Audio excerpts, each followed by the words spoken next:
The more researchers learn about sleep, or the lack of it, the more they urge us to get more sleep. And that can be very hard to do. Health reporter Alicia Booth is here now with a look at one new way to do it. You know, new research shows that nationwide we don't get enough sleep, and it's not just the quantity, it's the quality.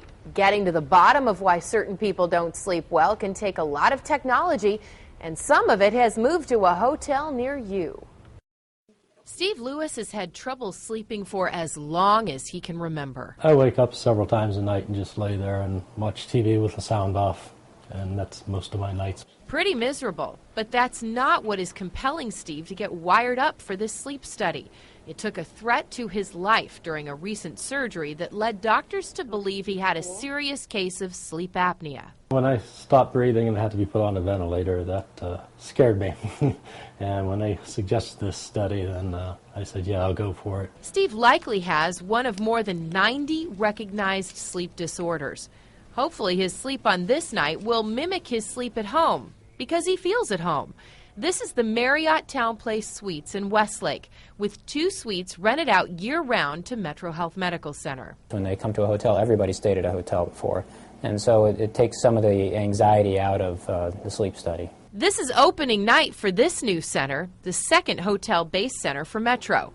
There is a growing demand for these sleep centers, particularly since a lack of sleep is now being linked to some daunting health problems. Weight gain, blood pressure problems, cardiovascular diseases, diabetes, and even possibly early death.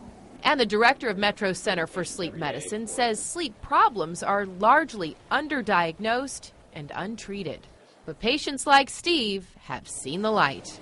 Good night. Good night. A technician will be just outside his door all night, monitoring everything from his brain waves to his heart rate, even videotaping his slumber to record any possible movement disorders. And in about 72 hours, Steve will have a detailed plan to sleep better, which is something most of us can't say. I think society would be much better off if everybody took their sleep a bit more seriously.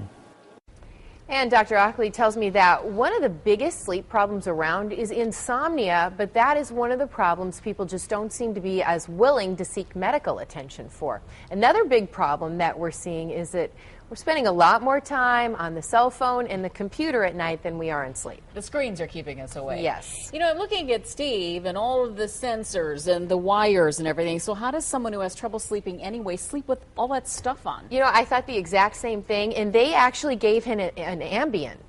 And it's okay, certain drugs are okay, they don't affect the data, so that will help you get to sleep. Because I thought there's no way I could sleep with all that stuff on my head. Not at all. But he did well. That's great. Okay, thanks, Alicia.